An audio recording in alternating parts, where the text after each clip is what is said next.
नाथपंथ हा सिद्ध पंथ असून तो अत्यंत प्रखर आणि तीक्ष्ण आहे. अशा अलौकिक नाथ परंपरेचे मुख्य स्रोत श्री महादेव आहेत. नवनाथांचे मंगलमय चरित्र कथन करताना ह्या प्राचीन परंपरेला विनम्र अभिवादन.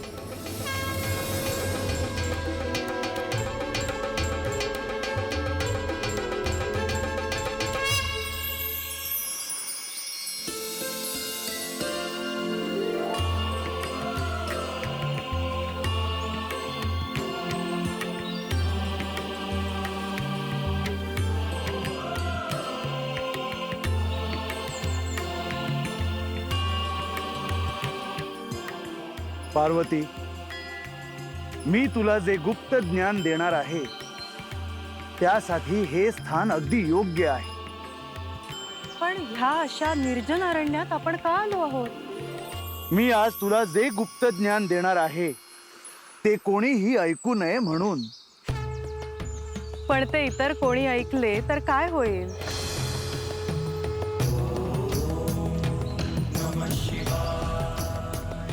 पार्वती, ते ज्ञान ऐकण्यासाठी सुद्धा योग्यता हवी, क्षमता हवी,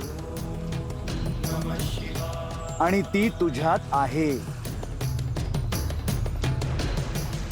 तुम्ही मला काय सांगणार आहात हे जाणून घेण्यासाठी मी उत्सुक आहे.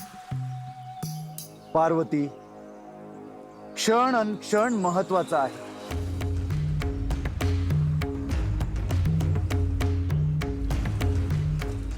मी तुला जे काही सांगतो आहे ते ऐक.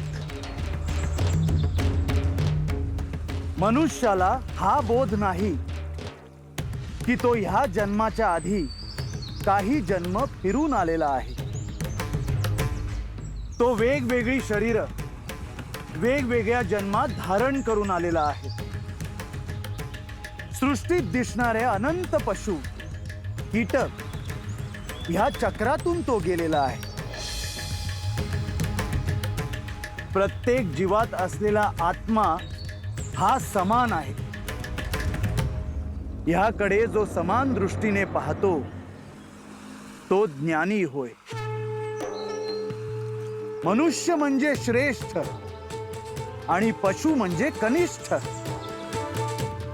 असे नाही. पशु, पक्षी, प्राणी, कीटक यांच्याविषयी ज्याच्याकडे करुणा भाव आहे तो मला अत्यंत प्रिय आहे.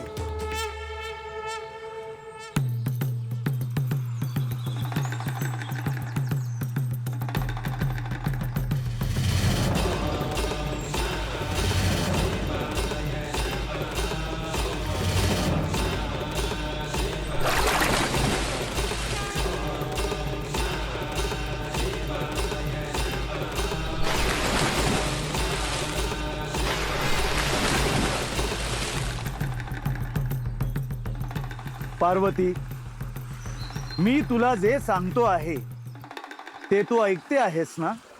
होय, तुम्ही जे जे सांगता आहात ते मी ऐकतो आहे. हे माझे सौभाग्य आहे की साक्षात महादेवांकडून मला ज्ञान मिळते आहे.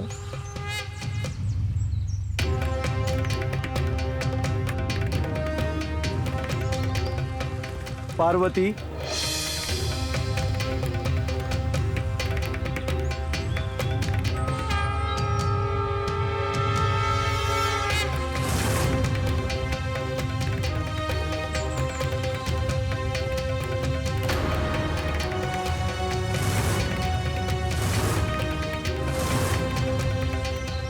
पार्वती,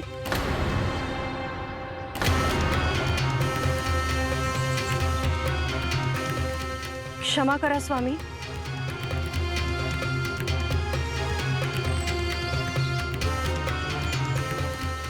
तुम्ही बोलत असताना मी कधी ग्लानीत गेले मला समजले सुद्धा नाही. पार्वती, मी तुला जे विचारले त्याचे उत्तर कोणी दिले? इथे तर कोणीही दिसत नाही. ह्या निर्जन स्थानी असे कोण आहे जे मी सांगितलेले गुप्त ज्ञान ऐकतो आहे? तुम्ही सांगितलेला प्रत्येक शब्द मी ऐकतो आहे.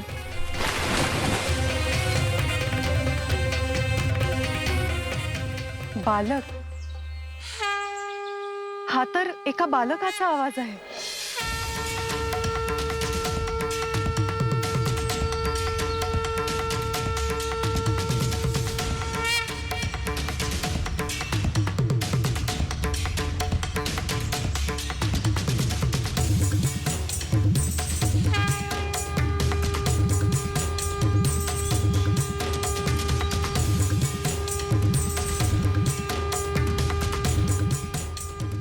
कोण आहे हा बालक आणि कुठे आहे?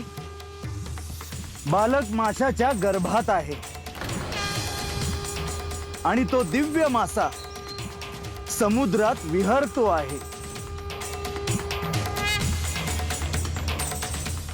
परंतु मनुष्याचा गर्भ माशाच्या पोटात कसं शक्य आहे? तेही एक रहस्य आहे. मला असं वाटतं हे रहस्य तुम्ही मला सांगावं.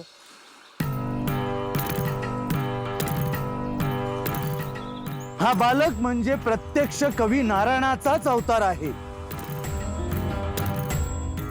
हा बालक मच्छिंद्रनाथ म्हणून नाव धारण करेल आणि भविष्यात सत्याचे, धर्माचे चिरंतन कार्य करेल. दुष्टांचे निर्दालन करून सज्जनांचे रक्षण करेल. हा नाथ संप्रदायाचे असे कार्य करेल की जोपर्यंत चंद्र सूर्य आहेत तोपर्यंत हे कार्य अखंड सुरू राहील.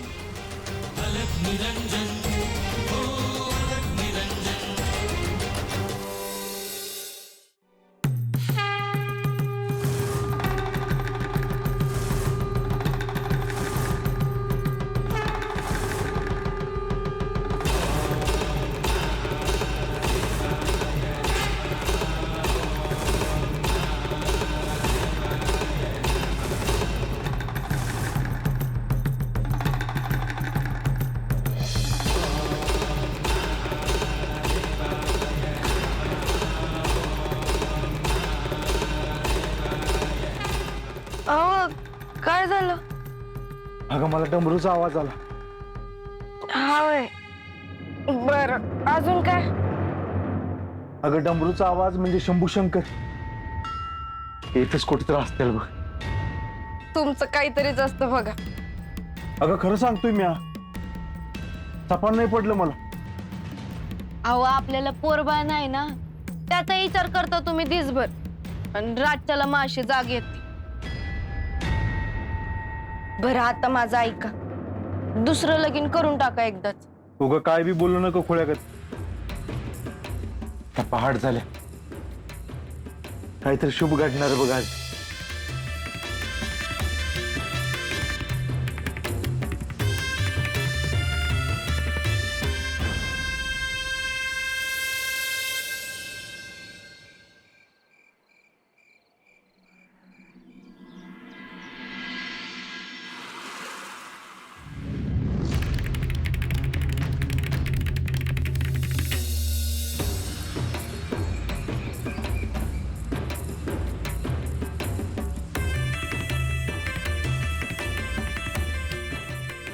अरे ह्यो कामिक रोजच्याला मास धरायला जायला काही चुकत नाही बघ.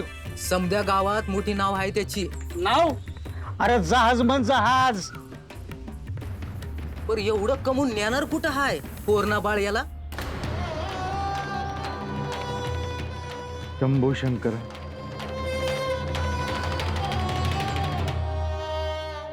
अरे पण ह्या कामिकला काय फरक पडत नाही. त्यो आणि त्याचं काम बस.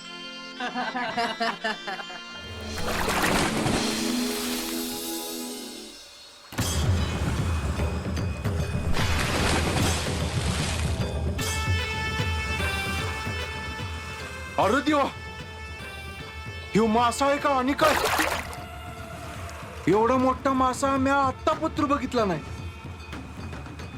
या माशाने एक फटका मारला तर बोट बुडायची. पर जवळ जाऊन बघतो कसा दिसतोय तो.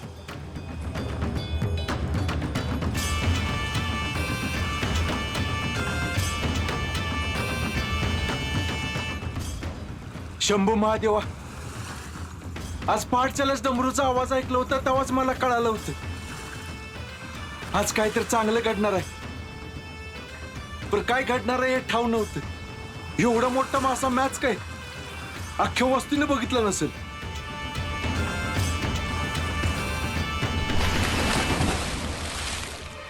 अरे किती बोलतोय यू. अरे याला दम आहे का नाही.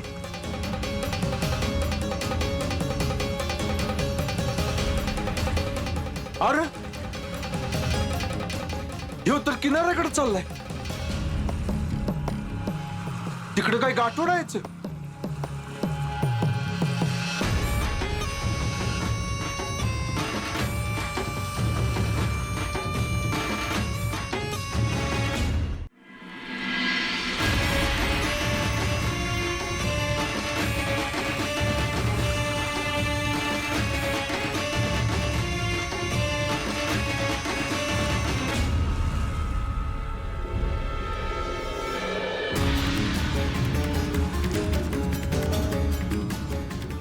अरे देवा, एवढं मोठं अंड.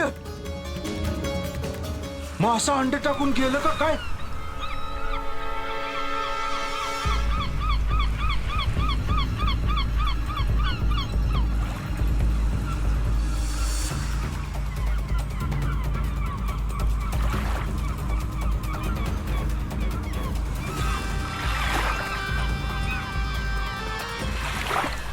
आता हे काय अंड्याला घट ठेवायची नाही.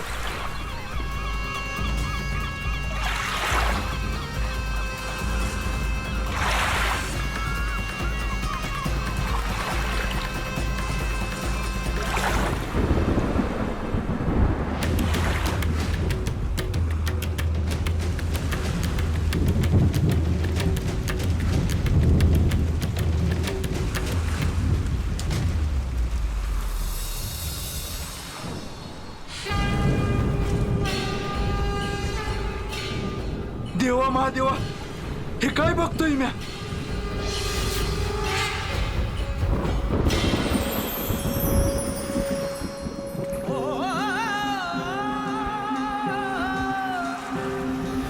भस्मांकित शिवस्वरूप ललाटी शोभत त्रिपुंड सिद्ध योगी वितरागी धग धगते तेज कुंड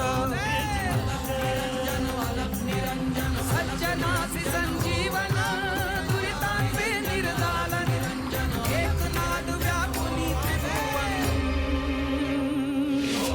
अलख निरंजन अलख निरंजन अलख निरंजन हो अलख निरंजन अलख निरंजन अलख निरंजन हो अलख निरंजन अलख निरंजन अलख निरंजन हो अलख निरंजन. हे बाळ दिव्य स्वरूप आहे, त्याचा स्वीकार कर आणि मायेने सांभाळ कर. हे साक्षात परमेश्वराचे तेज आहे. या बाळाचे नाव मच्छिंद्र ठेव. मच्छिंद्र.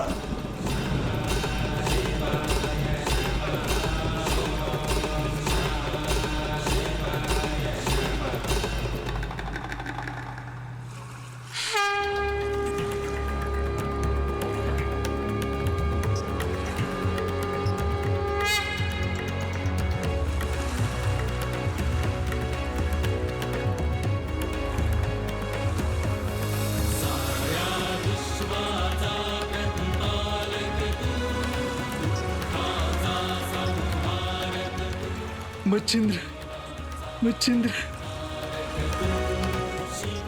आज मी आबाज झालं. आज मी आबाज झालं.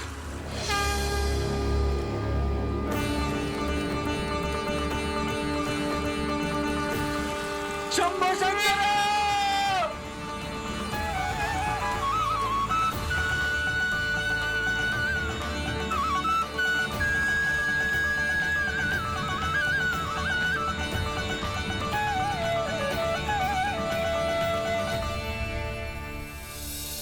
अरे हा कामी कशा का पळतोय? अरे त्याच्या हातात पोर पण आहे.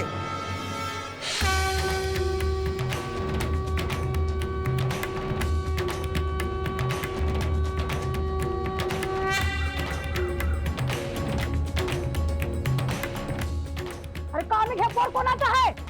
चोरून बिरून तर आणलं नाही ना? चला आपण चल बघूया. चला चला चला.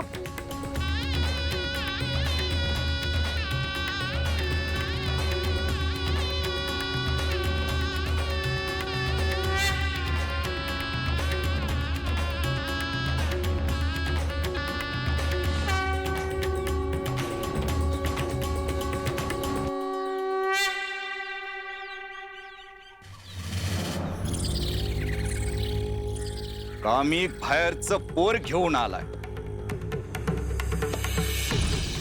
आणि ते बी मला न विचारता. गावात कोणी यायचं आणि कोणी जायचं हे म्या ठरवित असतोय.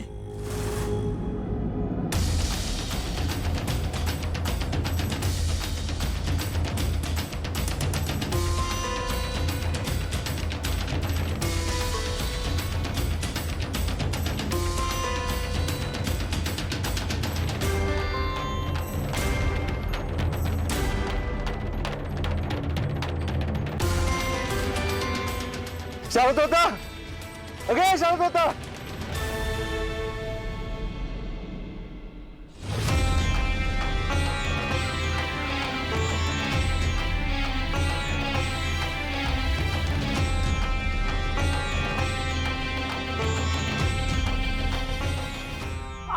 काय हे समजा गाव जमा झालं.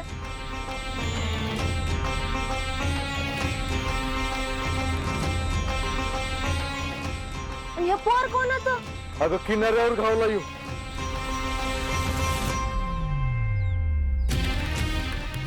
अरे पण कसं गावलं ते सांग ना. माशाचं लय मोठं अंड होतं त्यातनं बाहेर आलं बघ हे पोर.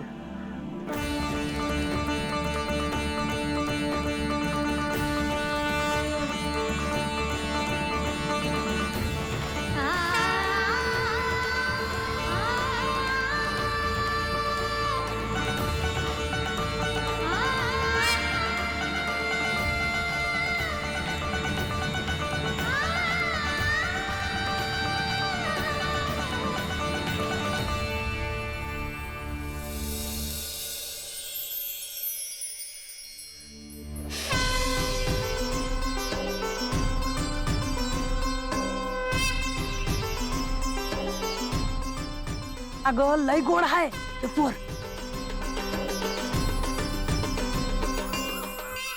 त्याला हातात घेतलं तेव्हा आकाशात लय इजा चमकल्या आणि आकाशवाणी झाली बघ. या पोराचा सांभाळ करा याची काळजी घ्या म्हणून.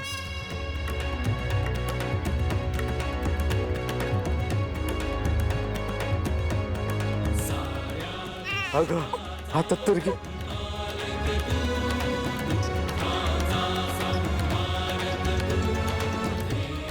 अगं घे हे तुझंच पोर आहे. अगं आता तू आई झाली आहेस आणि हा कामिक बा झाला आहे.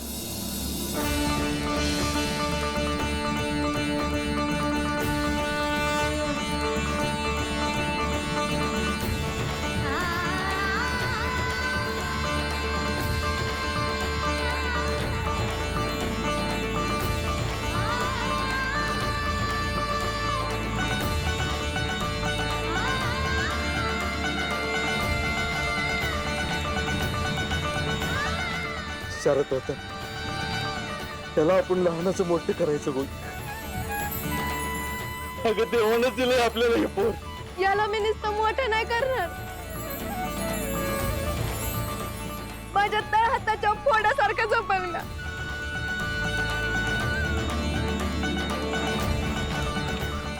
बोला गौदेवाच्या नावानं.